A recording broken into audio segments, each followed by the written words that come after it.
네, 오늘 주일 예배에 나오신 여러분 축복하고 환영합니다. 우리 옆에 있는 분들하고 한번 이렇게 인사하겠습니다. 축복합니다. 환영합니다. 다시 한번 인사하실 때 성령 충만 받으세요. 또 다시 한번 인사하실 때 전도합시다.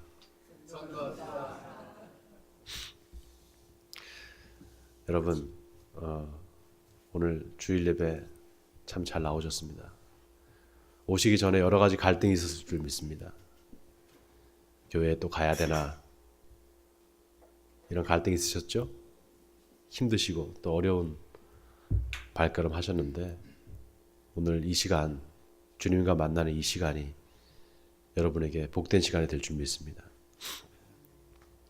오늘은 예수를 사랑하는 사람이라는 제목으로 여러분과 함께 은혜를 나누려고 합니다. 예수를 사랑하는 사람은 어떤 사람일까요? 지난주부터 베드로 전서를 강해하고 있죠. 베드로 전서가 왜 중요하다고 그랬습니까? 구원에 대한 이야기이기 때문에 중요하다 이렇게 말씀드렸습니다. 지난주 설교 제목이 뭔지 아시는 분 한번 말씀해 보세요. 지난주 설교 제목이 뭐였습니까? 구원의 산 소망을 가지자, 이 설교 제목으로 제가 설교를 했는데 구원의 산 소망이라고 할 때 그 산 소망이 뭐라고 그랬습니까? 그냥 살아있는 소망이다 이런 뜻이 아니라 소망 자체가 살아서 움직인다. 그래서 활동한다. 생명이 있다. 그렇게 말씀드렸죠. 그래서 산 소망이라는 거는 그 근거를 나한테 두는 게 아니라 하나님께 그 근거를 두는 것이다. 그래서 하나님께서 우리를 끝까지 구원하실 것이다. 그걸 믿는 거, 그게 바로 산 소망이다 이렇게 말씀드렸습니다. 그래서 그 산 소망을 굳게 붙잡으면 우리가 결국 구원에 이르게 될 것입니다.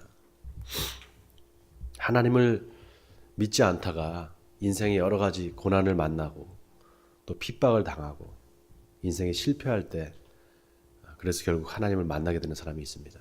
그런 사람들은 축복된 사람들이죠. 만약에 그런 고난이 없었다면 어떻게 하나님을 만날 수 있었겠습니까? 결국 고난으로 말미암아 하나님께 그 사람이 이렇게 구원을 받았다는 것이죠. 그래서 우리 예수 믿는 사람들한테는 이 고난이 절대 고난으로 끝이는 게 아니라 그게 바로 축복이 됩니다. 자, 오늘 본문 6절에서 베드로가 고난받고 있는 그 아시아에 있는 흩어져 있는 그리스도인들에게 뭐라고 이야기를 하는가? 오늘 6절을 보시면 그러므로 너희가 이제 여러 가지 시험으로 말미암아 잠깐 근심하게 되지 않을 수 없으나 오히려 크게 기뻐하는도다 이렇게 말합니다. 이 말은 너희가 지금 고난을 받지만 결국에는 축복을 받게 될 것이다 이 뜻입니다. 여러분 베드로가 예수님을 처음 만난 게 언제인 줄 아십니까? 누가복음 5장에 보면은 베드로가 갈릴리 호수에서 밤이 맞도록 열심히 고기를 잡는데 한 마리도 잡지를 못합니다. 그때 바로 예수님께서 찾아오십니다. 그래서 깊은 데 가서 그물을 내려라 이렇게 말씀하시죠. 그러니까 베드로가 내가 밤이 맞도록 한 마리도 고기를 못 잡았지만 예수님의 그 말씀에 의지해서 내가 그물을 내리겠습니다 하고 그물을 내렸더니 그물이 찢어지도록 많은 고기를 잡았단 말이죠. 자, 그런데 그때 베드로의 반응이 어땠는가? 주여 나를 떠나소서 나는 죄인으로소이다 이렇게 말을 합니다. 여러분 이 말이 좀 생뚱맞지 않습니까? 고기를 많이 잡았으면 주님이 말씀하신 대로 했더니 고기를 이렇게 많이 잡았네요. 기뻐해야 될 텐데 거기서 나는 죄인입니다. 나를 떠나십시오. 이렇게 말한단 말이죠. 왜 베드로는 그 상황에서 이렇게 말을 했을까요? 나는 죄인입니다. 나를 떠나주세요. 왜 이렇게 말했을까요? 여러분 이게 굉장히 중요합니다. 베드로가 두려움을 느꼈다는 것입니다. 창세기 3장에 보면 선악과를 따먹은 아담이 하나님이 아담아 아담아 부르시니까 어떻게 합니까? 두려워서 숨는단 말이죠. 뭐가 두려운가? 심판이 두려운 겁니다. 죄인이 하나님 앞에서 느끼는 감정은 그 두려움입니다. 그래서 죄인은 하나님께 가까이 갈 수가 없습니다. 그러니까 베드로가 예수님한테 나는 죄인입니다. 나를 떠나소서 이렇게 말했다는 것은 뭘 의미하는 것인가? 예수님이 바로 하나님이시다라는 것을 암시하는 것입니다. 여러분, 왜 베드로가 수제자인지 아십니까? 베드로가 예수님을 만났을 때 예수님이 바로 하나님의 아들이시구나, 뭔가 모를 두려움을 느낀 것입니다. 그리고 곧바로 자기가 죄인임을 고백을 한 거죠. 그러니까 베드로는 영적인 감각이 아주 뛰어난 사람이었던 것입니다. 이렇게 예수님을 만나자마자 나는 죄인입니다, 나를 떠나소서, 이렇게 자기 죄를 고백한 사람은 제자들 중에 이 베드로가 유일합니다. 그래서 베드로가 수제자인 것입니다. 자, 이 죄와 두려움, 이게 중요합니다. 왜냐하면 구원과 관련이 있기 때문입니다. 여러분, 죄 짓고 못 산다는 말이 있죠. 또 도둑이 재발절이다, 이런 말이 있습니다. 왜 죄를 지면 못 삽니까? 두려운 마음이 들어서 못 삽니다. 정상적인 사람이면 죄를 지면은 두려운 마음이 듭니다. 그런데 바로 그때, 그 두려운 마음이 들 때 어떤 일이 일어난 줄 아십니까? 그때 마귀도 역사를 하고요, 하나님도 역사를 하십니다. 그 마귀 사탄은 어떻게 역사를 하는가 하면은 그 두려움 때문에 하나님께 가까이 가지 못하게 만듭니다. 반대로 하나님은 그 두려움 때문에 하나님께 더 가까이 가도록 그렇게 만드십니다. 자, 예를 들어서 여러분이 죄를 지었다고 한번 생각해 보세요. 그때 사탄이 역사를 합니다. 그래서 네가 그러고도 교회 다니는 사람이냐, 네가 그러고도 예수를 믿는 사람이냐, 그러고 네가 집사냐, 사람들이 만약에 네가 지은 죄를 알면 어떻게 될 것 같아, 이렇게 두려운 마음을 줍니다. 그래서 자꾸 죄를 감추게 만듭니다. 덮을게 만듭니다. 그래서 결국 마귀가 목적하는 것은 뭔가, 결국 죄를 회개하지 못하게 만들어서 지옥에 끌고 가는 것입니다. 반면에 하나님은 어떻게 역사를 하시는가 하면은 죄 짓기 전에 먼저 경고를 주십니다. 그래서 두려운 마음을 주셔서 죄를 짓지 않도록 하십니다. 자, 그런데도 약해서, 연약해서 우리가 죄를 짓게 되면 그때는 어떻게 하시는가? 바로 은혜를 주십니다. 그래서 하나님 잘못했습니다, 죄를 고백하게 하고 회개하게 해서 다시 하나님께 가까이 오게 만드십니다. 놀라운 사실은 요한계시록 21장 8절에 보면은 두려워하는 자들과 믿지 않는 자들과 음행하는 자들과 우상 숭배자들과 거짓말하는 모든 자들은 다 불과 유황불에 들어가서 심판을 받을 것이다, 이렇게 말하고 있습니다. 두려워하는 자들은 결국 구원을 받지 못한다는 겁니다. 자, 그러면은 사도 바울이 두렵고 떨리는 마음으로 너희 구원을 이뤄가라, 이렇게 말했는데, 그럼 두려워하라는 것인가, 두려워하지 말라는 것인가? 여러분 헷갈리시죠? 자, 그런데 여기 계시록에 나오는 두려워하는 자들은 어떤 사람들인가 하면은 결국 두려워서 하나님께 가까이 오지 못한 사람들, 그래서 회개하지 못한 사람들을 이야기하는 것입니다. 그러니까 두렵고 떨림으로 너희 구원을 이뤄가라는 것은 뭡니까? 두려움 때문에 하나님께 가까이 오지 말라는 것입니까? 그게 아니죠. 가까이 와서, 두려움 때문에 가까이 와서 하나님 앞에 회개하라는 것입니다. 그리고 그 두려움으로부터 벗어나라는 것입니다. 예수님이 너희 육체를 멸하는 사람들을 두려워하지 말고 육체와 영혼을 멸할 수 있는, 동시에 멸할 자를 두려워하라, 이렇게 말한단 말이죠. 여러분, 육체와 영혼을 동시에 멸할 수 있는 분, 그분이 누굽니까? 바로 하나님이시죠. 그러니까 이게 하나님은 두려운 분이니까 가까이 오지 말라는 이야기가 아니라 가까이 오라는 것이죠. 가까이 와서 하나님 앞에 회개하고 하나님의 자녀로 쓰임을 받으라는 것입니다. 자, 그래서 두려움에 두 가지 종류가 있습니다. 하나는 마귀가 주는 두려움이 있고요, 또 하나는 하나님이 주시는 두려움이 있습니다. 우리가 하나님 말씀대로 살려고 할 때 그걸 못하게 마귀가 두려움을 줍니다. 그럼 하나님이 주시는 두려움은 뭔가? 그 반대입니다.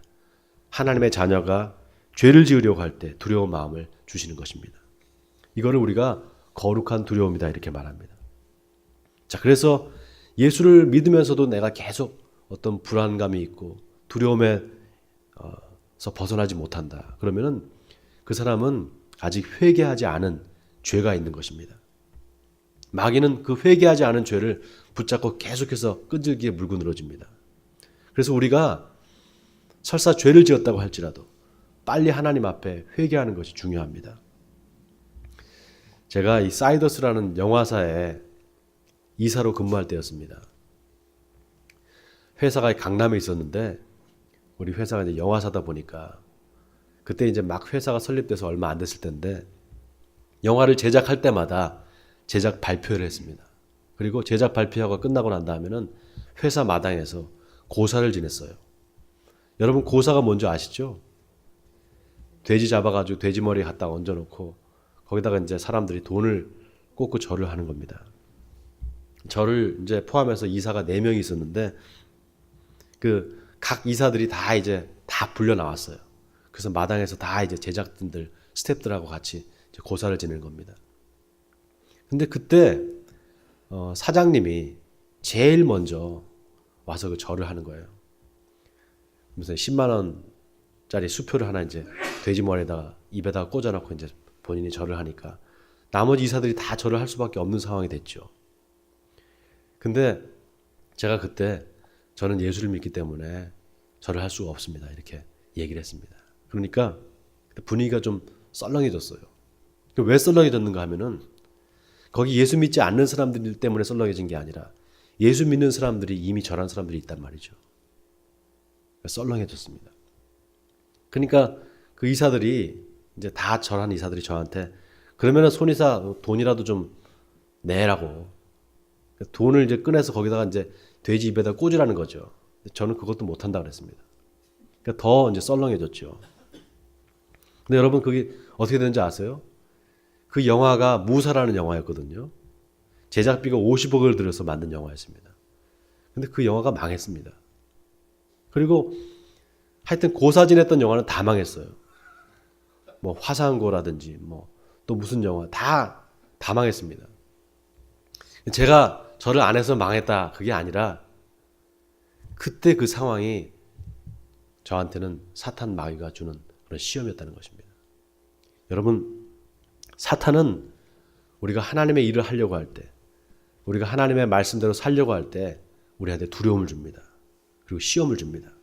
근데 그 두려움을 이겨야 됩니다. 그 두려움을 이기지 못하고 그 사단의 시험에 넘어지면 우리 믿음이 자라지 않습니다. 그래서 믿음에는 오래 참음과 인내도 필요하지만 용기와 결단이 필요한 것입니다. 여러분 마귀가 주는 두려움이 클까요? 아니면 하나님이 주시는 두려움이 클까요? 마귀가 주는 두려움이 클까요? 하나님이 주시는 두려움이 클까요? 하나님이 주시는 두려움이 훨씬 더 큽니다. 왜 하나님이 주시는 두려움이 큰가? 그거는 당연한 것입니다. 제가 만약에 마귀가 주는 두려움 그게 크고 하나님이 주시는 두려움이 작았다면 제가 절을 했겠습니까? 하나님이 주시는 두려움이 더 컸기 때문에 절을 안 했던 것입니다.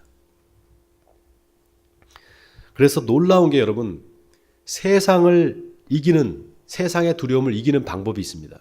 그 방법이 뭔가 하면은 하나님을 두려워하면 됩니다.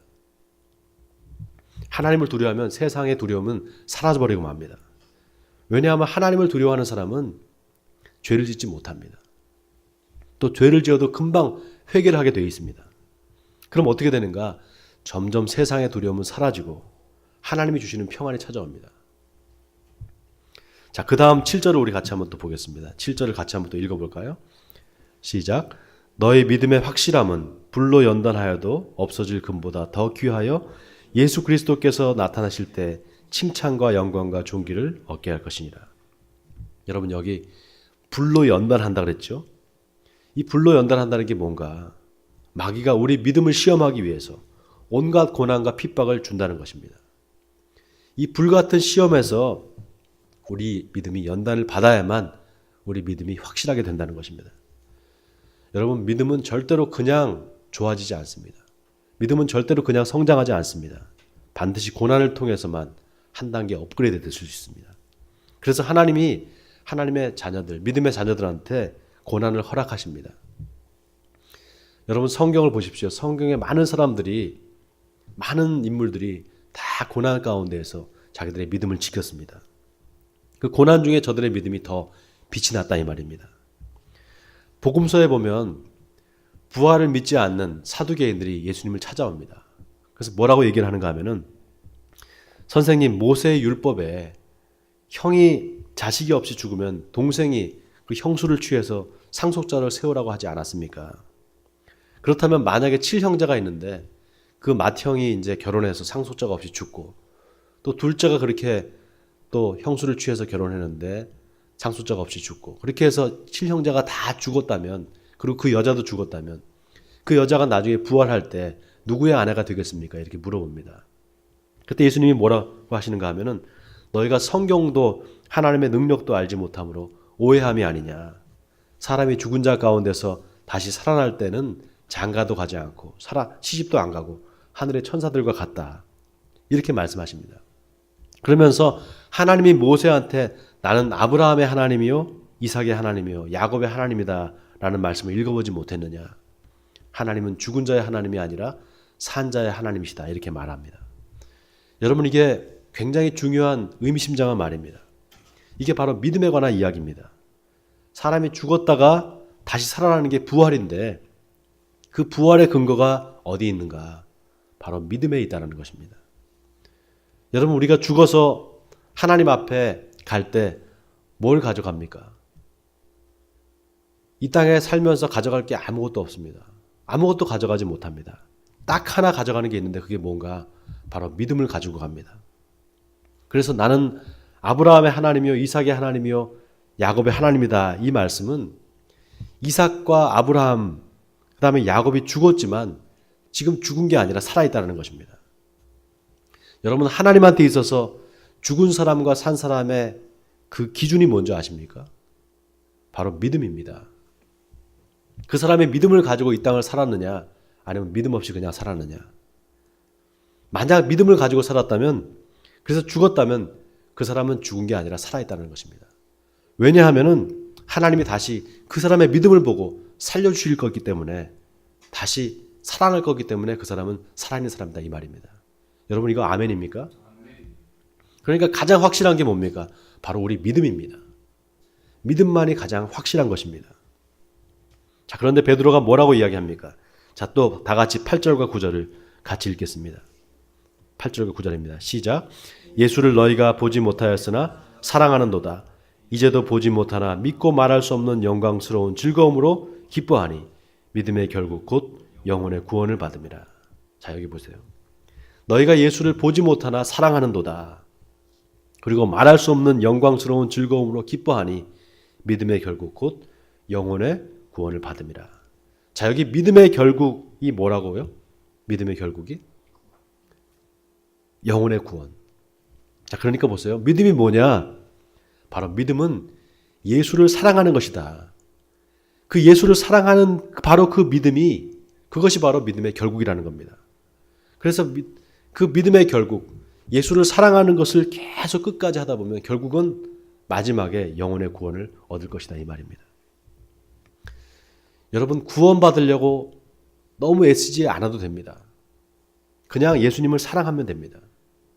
사실 구원은 그래서 어려운 문제가 아닙니다. 그냥 예수님을 사랑하면 우리는 구원받을 수 있습니다. 자, 그런데 우리가 어떻게 예수님을 사랑할 수 있을까요? 자, 그 다음 10절을 보세요. 그 다음 10절을 보시면 이 구원에 대하여는 너희에게 임할 은혜를 예언하던 선지자들이 연구하고 부지런히 살펴서, 자, 여기 보세요. 구원에 대해서 누가 연구를 했다고요? 선지자들이 부지런히 연구하고 살폈다는 겁니다. 근데 그 선지자들이 누군가? 너희에게 임할 은혜를 예언하던 선지자들이 이 말입니다. 자, 보세요. 그 선지자들 속에 그런데 뭐가 있었느냐? 그리스도의 영이 있었다는 겁니다. 이 그리스도의 영이 뭡니까? 바로 성령이죠. 구약 성경을 찾아보면 성령이라는 말이 한마디도 안 나옵니다. 그냥 하나님의 신, 하나님의 영 이런 말만 나옵니다. 그런데 베드로가 왜 여기서 그리스도의 영이다 이렇게 얘기했을까요? 선지자들한테 그리스도의 영이 있었다. 왜 이런 얘기를 했을까요? 그리스도의 영이 아니면 우리가 구원받지 못하기 때문에 베드로는 이 그리스도의 영이라는 것을 강조했던 것입니다. 자, 그리스도의 영, 바로 그 성령을 가지고 있던 선지자들이 어떻게 그 성령이 그들 안에서 역사했는가? 그리스도가 받을 고난과 영광에 대해서 증언했다는 것입니다. 자, 그리고 그때가 언제인가를 계속해서 연구했다는 겁니다. 자, 누가 그랬다고요? 선지자들이 그 구원에 대해서 연구를 했는데 그 구원이 언제 임할 것인가, 그리고 그 구원의 은혜를 받을 사람이 누군가, 이거를 맨날 연구하고 생각했다는 겁니다. 자, 그 다음에 12절을 보세요.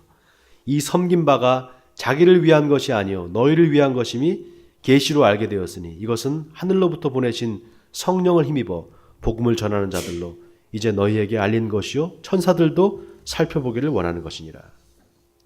자, 선지자들이 그렇게 날마다 연구하고 상고한 그 구원의 은혜가 누구를 위한 거였다고요?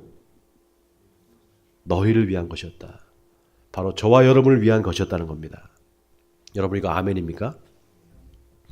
자, 근데 그게 어떻게 알려졌는가?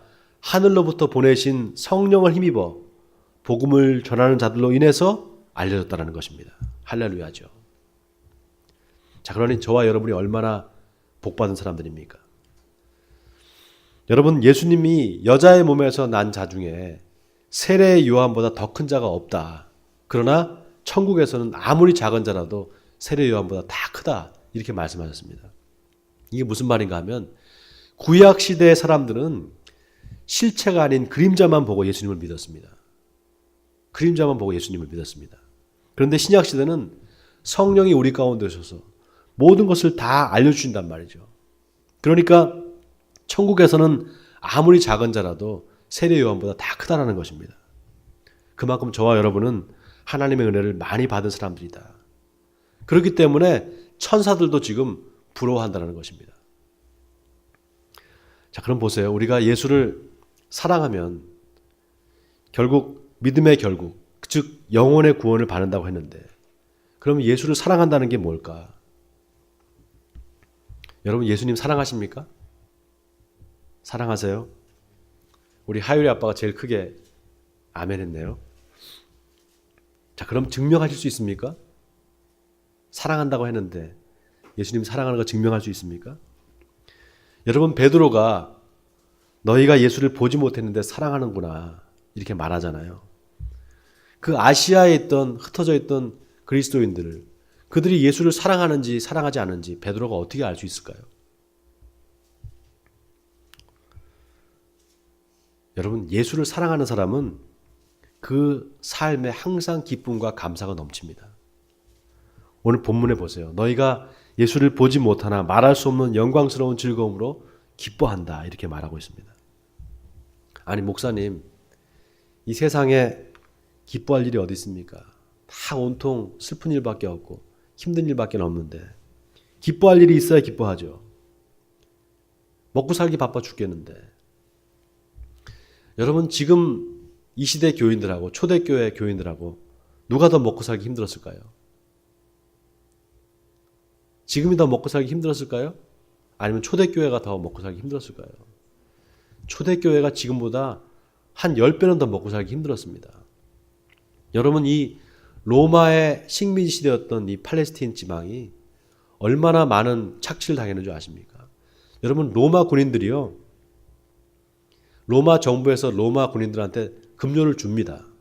그런데 전쟁 때가 되면요, 그 보급품을 제대로 주질 않아요. 그 보급품은 자기들이 알아서, 그 전시 상황에 자기들이 알아서 그거를 민가에 가서 훔쳐오든 뭐 사람을 죽여서 갖고 오든 다 그걸 자기들이 알아서 했습니다. 그러니까 팔레스틴 지방에 살던 사람들은 계속해서 로마 군인들한테 착취를 당했어요. 정말 먹고 살기 힘들었습니다. 여러분, 지금은 어떻습니까? 굶어 죽는 사람 없습니다. 어느 때보다도 가장 풍요로운 시대가 바로 지금 이 시대입니다. 초대교회 교인들보다 지금이 훨씬 더 편안한 시대에 우리가 살고 있습니다. 그러니까 먹고 사는 문제가 아닙니다.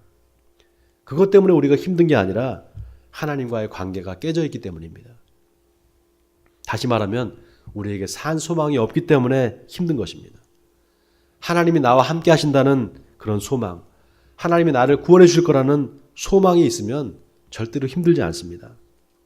여러분, 소망과 희망이 다르다 그랬죠?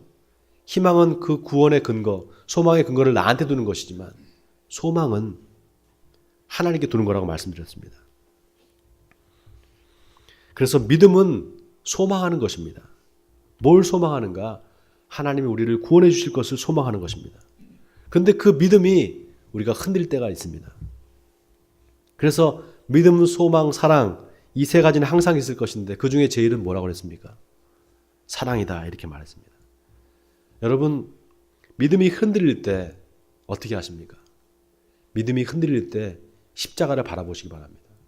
십자가를 바라보시면 그 십자가에서 흘리신 예수님의 사랑, 그 십자가에서 예수님을 죽게 한 그 하나님의 사랑을 생각하면 절대 흔들리지 않습니다.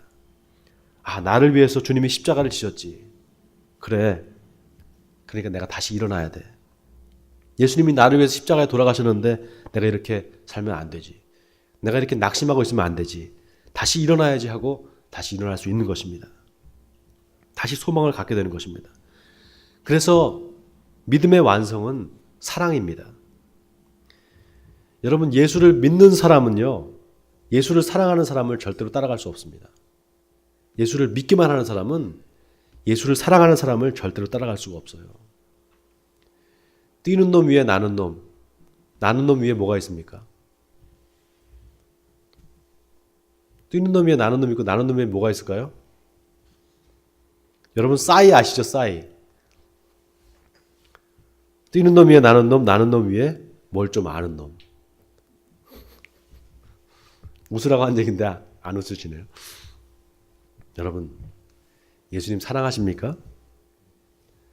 예수님 사랑하시면 어떻게 우리의 사랑을 우리가 고백할 수 있을까요?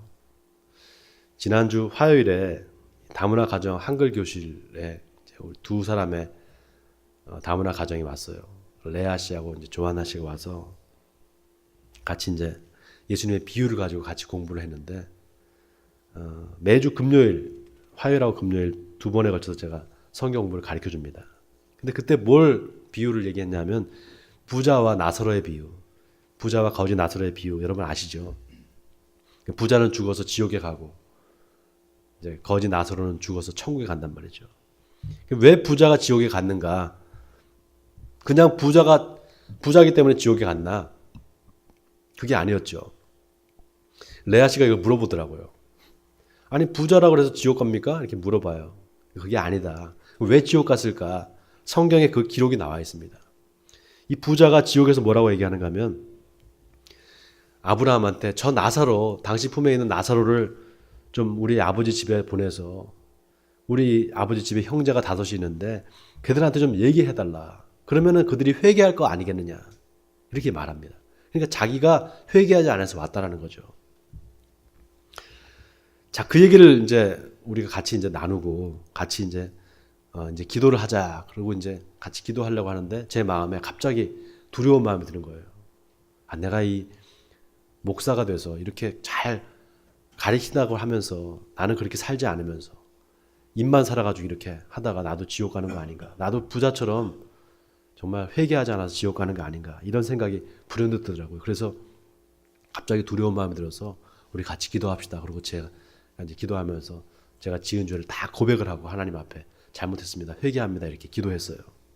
그리고 이제 그날 이제 모임이 이제 끝나고 다 각자 돌아가고 저도 이제 그날 학교에 이제 수업이 있어서 하려고 이제 여기 이제 롯데 슈퍼죠. 그 앞으로 이제 걸어가는데 여러분 그 최봉순 씨라고 혹시 아세요? 우리 목사님 아실 거예요. 치매 할머니입니다. 정신이 오락가락 하시는 분인데 우리 교회에 한 2-3번 오셨어요. 그분을 만났어요. 근데 유난히 그분을 자주 제가 봬요. 이상하게 저는 자꾸 이제 보더라고요. 그날도 만나는데 제가 이제 인사를 하니까 저를 알아보시는 거예요. 이제 정신이 온전하신 거죠, 그때는. 그래서 안녕하세요. 그랬더니 안녕하세요. 이제 그런데 걸어오시는데 이 주머니에다가 그 뭘 잔뜩 뭘 이제 주워서 담은 거예요. 그게 이제 산수유라고 왜 빨간 그 열매 같은 거 있잖아요. 땅에 떨어져 있는 그거를 잔뜩 담아갖고 있더라고요. 그래서 어디 갔다 오세요? 그랬더니 여기저기 다니고 온대요. 저보고 어디 가냐요? 그래서 네, 학교 갑니다. 그랬더니 잘 지내시죠? 그랬더니 뭐 잘 지내요. 그런데 지갑을 잊어버렸어. 그러는 거예요. 그래서 지갑 어디서 잊어버리셨어요? 그랬더니 몰라 음식점에서 먹고 이제 나오면서 지갑을 두고 왔어. 그래서 지갑에 뭐가 들어있는데요? 그러니까 지갑에 신용카드가 들어있어. 그러는 거예요. 그래서 아 신용카드가 들어있으면 그거 빨리 신고하셔야 되는데 그때 나 신고할 줄은 몰라. 무슨 카드예요? 그랬더니 국민카드래요. 그 제가 국민카드 인터넷에 찾아서 전화번호를 이제 신고하려고 전화를 했어요, 제 전화로. 그랬더니 뭐 안내원과 상담할 때까지 5분 소요됩니다. 그러는 거예요. 그래서 5분 동안 기다렸죠. 기다려서 이제 그분하고 이제 통화를 하려고 했는데 이분이 이제 자기 그 카드 번호를 모르는 거예요. 그러니까 다 이제 본인 확인을 하려면은 주민번호를 다 찍어야 되고 그러잖아요. 그리고 이제 주소도 알려줘야 되고. 그러니까 한참 시간이 걸리더라고요. 저는 학교를 가야 되는데. 속으로 빨리 가야 되는데. 이런 마음을 가지면서. 그래도 지금 가면 안 되니까 다 도와줘야 되겠다고 이제. 결국 그래서 이제 통화를 하게 하고 그래서 결국은 이제 잊어버린 카드를 이제 취소를 하고 다시 새 카드를 발급해 주겠다. 이제 그러고선 전화를 끄는 거예요. 그러니까 시간을 보니까 한 20분 그 길거리에서 20분 소요가 됐더라고요. 그 이제 다 이제 됐으니까 이제 다 됐습니다. 이제 그리고 이제 저는 돌아서 가겠습니다 하고 이제 안녕히 가세요 가는데 저를 잡으면서 복 받을 거야. 천국 갈 거야. 저한테 천국 갈 거야. 근데 이제 얼굴을 보니까요. 그분 얼굴에 이렇게 눈물이 글썽글썽해요. 눈줄이 벌게져가지고. 그럼 저를 보면서 고맙다고. 자기한테 이런 걸 해주는 사람이 없다고. 여러분,